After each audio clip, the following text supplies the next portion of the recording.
많은 분들이 이제 내가 창업을 하면 나 이제 사업가지, 이제 난 내 일을 하지 이야기하지만 사실은 그 안에는 진정한 사업의 단계로 가기 전에 사업을 가장한 다른 모습들이 있다. 하나는 뭐냐면 여러분들 안녕하세요. 연미솔입니다. 절판된 책을 재판시키고 그 책을 베스트셀러까지 만든 사람이 있다? 바로 저였죠. 퍼스널 MBA라는 책을 통해서 제가 추천사를 쓰고 그 책을 베스트셀러까지 만들다 보니 출판 업계에서 저를 가만히 뒀겠습니까?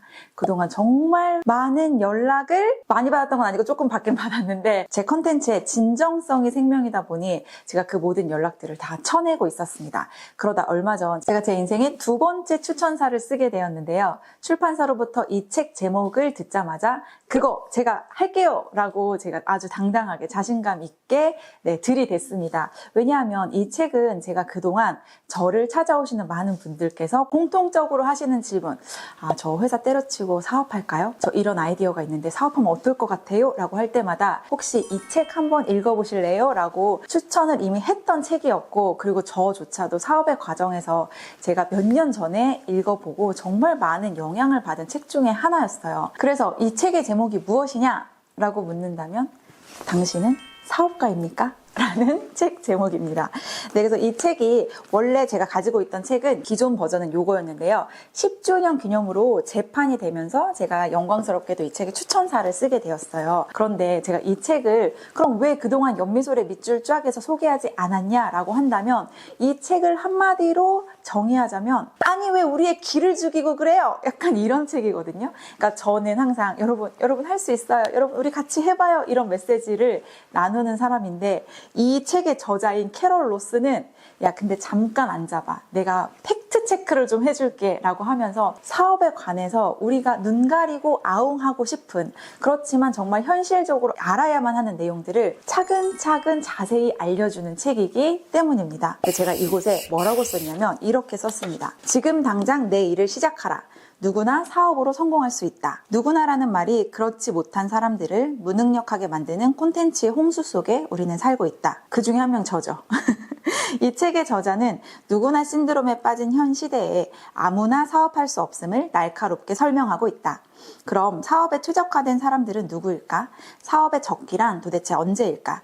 만약 당신이 새로운 사업을 구상하고 있거나 직장을 그만두고 내 일을 해볼까 고민하고 있다면 가장 먼저 해야 할 일은 빨리 이 책을 읽어보는 것이다. 이 책을 읽고 난 뒤에도 여전히 당신의 마음이 사업에 대한 생각으로 두근거린다면 당신이야말로 지금 바로 사업을 해야 하는 그 누군가다 입니다. 그러니 이 책을 한 번쯤은 읽어보셔야 하지 않을까요? 네, 오늘 연미솔의 밑줄 짝은 당신은 사업가입니까? 라는 책으로 시작해 보도록 하겠습니다. 먼저 캐럴 로스의 첫 번째 팩트 폭행입니다. 45페이지에 나오는 내용인데요.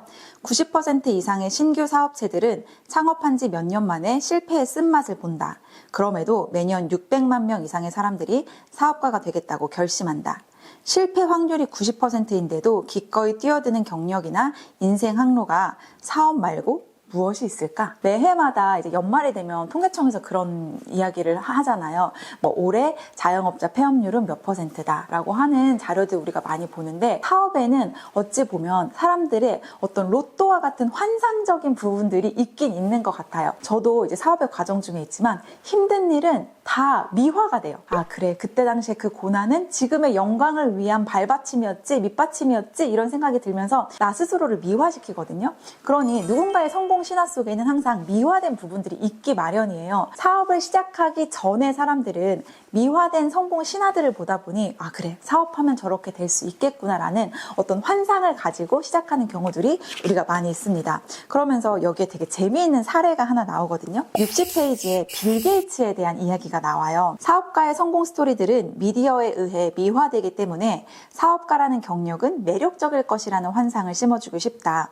대부분의 사람들이 빌 게이츠의 성공에 관해 알고 있는 스토리는 그가 하버드 대학교 중퇴라는 엄청난 리스크를 지고 세계에서 가장 부유한 사람이 되고자 마이크로소프트를 설립했다는 것이다. 그리고 또 우리 잘 알고 있죠. 차고에서 컴퓨터 2대를 가지고 스타트업으로 시작해서 지금은 거부가 됐다. 이런 스토리 너무 많이 듣잖아요. 그런데 사실 빌 게이츠의 실제 스토리는 이렇다고 합니다. 빌 게이츠는 부유하고 영향력 있는 친지가 많은 집안에서 태어났다. 학교에 다니는 동안 게이츠는 보안 시스템을 해킹하는 등 컴퓨터를 가지고 놀며 많은 시간을 보냈다. 그들의 경험을 높이 산 고등학교 당국은 게이츠와 앨런에게 일정 관리 시스템을 컴퓨터로 만들어 달라고 요청했다. 게이츠는 한 학년을 더 다니다가 마이크로소프트를 창업하려고 학교를 떠났다. 그러나 곧바로 자퇴하지 않고 일이 잘 돌아가지 않을 때를 대비한 사전 대책으로 휴학계를 냈다. 게이츠의 어머니는 IBM의 전 CEO이자 자신의 친구인 존 오펠을 통해 게이츠를 IBM에 소개했다. 엄마 친구가 IBM CEO예요. 게이츠는 10년가량의 경력을 거치는 동안 불리한 리스크를 줄이면서 거대한 잠재력을 알아차렸고 적절한 인맥들을 형성하면서 사업을 키워왔다라고 하는 것입니다. 여러분, 이 비하인드 스토리에 대해서 알고 계셨나요? 어떤 누군가의 성장 스토리를 보면 이런 비하인드 스토리들이 숨겨져 있는 경우들이 많다는 것을 저자는 이야기하고 있습니다. 다음 연매술의 밑줄짝 세 번째는 77페이지인데요. 직원으로 있을 때나 사업을 시작할 때나 자신의 직업이 변하지 않을 것이라는 가정은 엄청나게 잘못된 것이다. 그러니까 무슨 말이냐면 내가 만약에 헤어 디자이너예요. 그래서 처음에는 막 어디 소속으로 디자이너로 일을 했어. 근데 하다 보니까 이거 내가 왜 이 안에서 일해야 되지? 내가 하면 더 많은 돈을 벌 수 있을 것 같은데? 라는 생각으로 이제 미용실을 창업하시는 이제 디자이너 선생님들 많이 있잖아요. 그러면 나는 이전에도 헤어 디자이너였으니 개업을 하고 난 후에도 나는 헤어 디자이너야 라고 생각하는 것이 사실은 엄청나게 잘못된 가정이라는 것을 이 저자는 이야기하고 있습니다. 당신이 사업을 시작한다면 당신의 직업은 이제 헤어 디자이너가 아니라 사업체를 경영하는 것이 된다. 현실이 그렇다. 사업체를 경영한다는 것은 마케팅을 하고 서비스를 제공하고 직원들을 관리하고 인건비를 감독하고 판매자 및 공급자와 협상을 하고 그래서 사업가가 되면 대개는 자신이 좋아하는 일을 예전보다 적게 할 수밖에 없다. 저 이거 100% 공감하거든요. 제 주변에도 영업은 잘하는데 마케팅이 부족하신 분들, 마케팅은 잘하는데 제작이나 아니면 물건을 소싱하는 능력이 부족하신 분들. 근데 그게 뭐냐면 내가 가지고 있는 한 가지 강점만을 생각해서 사업에 뛰어들었기 때문이더라고요. 근데 그렇게 뛰어들고 나면 그 뒤로 이제 우리가 공부해야 하는 것들이 엄청나게 많아지는 거죠. 사업을 한다는 것은 내가 좋아하는 일을 더 자유롭게 하는 것이 아니라 그때부터는 내가 좋아하는 일을 더 적게 할 수밖에 없다는 것을 꼭 인지하셔야지만 사업에 대한 환상을 깰 수 있다는 것을 저도 이야기 드리고 싶었습니다. 74페이지에 직업과 사업의 스펙트럼이라는 부분이에요. 많은 분들이 이제 내가 창업을 하면 나 이제 사업가지, 이제 난 내 일을 하지 라고 이야기하지만 사실은 그 안에는 진정한 사업의 단계로 가기 전에 사업을 가장한 다른 모습들이 있다라고 저자가 이야기하고 있는데요. 하나는 뭐냐면 조비예요. 조비. 조비가 뭐냐면 잡과 합의를 합친 말. 직업이나 사업으로 가장한 취미. 그래서 우리는 취미로도 돈을 벌 수 있죠.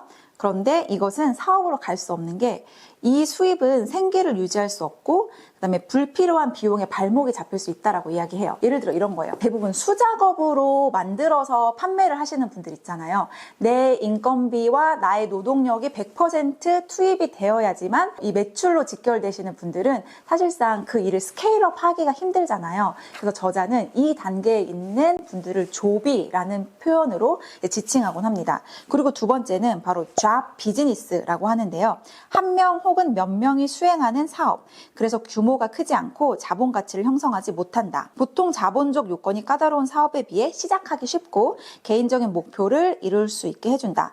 다만 이 잡 비즈니스의 단점은 자본 가치가 없고 당신이 사업을 위해 일하기 때문에 사업이 당신을 위해 일하기 만들기 어렵다. 라고 합니다. 그러니까 이런 것도 뭐냐면 대표자가 빠지면 매출이 나오지 않는 경우를 잡 비즈니스라고 이야기합니다. 그래서 아마 이 채널을 보시는 많은 분들이 아마 이 잡 비즈니스의 단계에서 이 진정한 사업의 단계로 넘어가기 위해서 고군분투하시는 분들이 많을 거라 생각이 들고 저 역시도 그 단계에 있습니다. 그래서 여기서 말하는 진정한 사업이란 자본 가치를 가지며 특정 개인에게 의존하지 않는 사업을 이야기합니다. 당신은 시간이 흐를수록 당신이 사업을 위해 일하는 게 아니라 사업이 당신을 위해 일하도록 만들 수 있다라고 하는 것이 이제 진정한 사업의 단계로 가는 것이라고 저자는 이야기하고 있어요. 그래서 이 영상을 보시는 분들도 내가 하는 사업이 진정한 사업의 단계에 있나? 아니면 나는 지금 잡 비즈니스의 단계인가? 아니면 나는 지금 조비의 단계인가를 한 번씩 생각해 보시면서 이 책을 읽으시면 진정한 사업의 과정으로 넘어갈 수 있는지를 또 자세히 공부할 수 있을 거라 생각이 듭니다. 114페이지입니다. 고객은 사람이기 때문에 사업가로서 당신은 말 그대로 사람과 함께 일해야 한다. 당신은 사람들과 가깝게, 아마도 예전 직장에서 일할 때보다 더 가깝게 일해야 한다. 고객이라는 범위 안에는 정말 무수히 많은 유형의 사람들이 존재한다. 당신이 판매하는 상품이나 서비스가 사람 지향적이지 않더라도 누군가는 당신의 회사를 고용하여 돈을 지불한다. 실제로 당신이 함께 일해야 할 사람의 수는 사업 개시일 이후부터 매일 기하급수적으로 증가한다. 만약 사업을 결심하게 만든 동기가 사람들과 함께 일하기 싫은 것, 혹은 함께 일하는 사람의 수를 최소한으로 줄이고 싶은 것이라면 당신은 방향을 잘못 잡은 것이다. 100% 공감합니다. 나는 너무 조직 생활이 싫고, 난 사내 정치 싫고, 그래서 사업할 거야 라고 한다면 사업은 그 모든 것의 끝판왕이에요. 그래서 나는 사람이 싫어서 사업을 한다? 번지수를 잘못 잡았어. 절대 사업으로 오시면 안 되고 그냥 그 조직 내에서 그냥 마음에 맞는 사람들을 찾아서 그냥 어떤 돌파구를 만들어내셔야 함을 저는 정말 적극적으로 추천드리고 싶습니다. 그 다음에 제가 이 책을 읽으면서 이 저자와 저의 생각이 일치되는 부분이 있어가지고 이 책을 읽으면 더 반갑기도 했거든요. 왜 그런 거 있잖아요. 내가 싫어하는 사람을 누가 같이 싫어하면은 엄청 빠르게 친해지는 그런 거 있잖아. 여기 225페이지에 지난 10수년간 센세이션을 일으켰던 시크릿이란 책을 읽어보지 않았지만 저거든요. 저 시크릿 안 읽어. 그러니까 뭔가 상상하고 꿈을 이루려고 내가 그 목표를 가지고 상상하면은 그것이 내 삶을 거기로 이끌어준다라고 하는 그런 부분들 있잖아요. 근데 저는 그런 것의 힘 뒤에는 행동이 있어야 한다고 생각하는데 이 저자가 저랑 비슷한 생각을 가지고 있더라고요. 실제로 사업은 행운에 좌우되는 경우가 많지만 행운은 신속하게 의사결정을 내리고 직접 팔을 걷어붙이며 일에 전력을 기울일 때만 가능하다. 기적이나 비전 선언문, 그럴싸한 소망이나 바람만으로는 결코 사업을 성공시킬 수 없다. 전에 김승호 회장님이 이런 이야기를 하시더라고요. 사장학교를 하면서 정말 많은 제자들을 만났지만 사업을 2번 성공한 사람을 만나기가 정말 쉽지 않다는 거예요. 그러니까 뭔가 사업의 영역이 능력의 영역이라면 어떤 한 분야에서 사업을 성공했다면 그 사람이 하는 다른 사업들도 다 성공을 해야 맞잖아요. 사업을 하는 것에 있어서 가장 많은 영향력을 좌우하는 것은 운의 영역이라는 거예요. 저도 그래서 그렇게 생각했거든요. 그럼 운만 있으면 되겠네. 그럼 운 좋은 사람들이 이기는 게임이네 라고 생각했는데 제가 경험한 바 그리고 이 저자가 말하는 것처럼 이 운을 만들기 위한 노력을 내가 같이 해줘야 된다는 것을 알았어요. 그러니까 운은 어딘가에 떠다니긴 하지만 내가 준비되어 있지 않고 내가 노력하지 않고 내가 이 안에서 최선을 다하지 않으면 그게 운인지 모르고 지나가는 경우들이 사실은 너무나도 많습니다. 무슨 일을 하든지 그 안에서 정말 최고의 결과를 내기 위해서 최선의 노력을 다해야 한다. 라는 것이 저 역시 같은 생각이고 저 또한 그런 과정 가운데 있거든요. 그래서 물론 많은 분들이 시크릿이라는 책을 보면서 나도 이렇게 되고 싶어 라고 하면서 자기 암시 메시지를 쓰기도 하고 뭐 비전 선언문이나 이렇게 될 거야 라고 하는 이야기들을 쓰고 하실 텐데요. 그런 과정이 너무너무 좋지만 그런 과정을 실질적으로 내가 끌고 오기 위해서 내가 먼저 나서서 그 앞단에서 노력을 해야 한다라는 것을 꼭 명심하셨으면 좋겠습니다.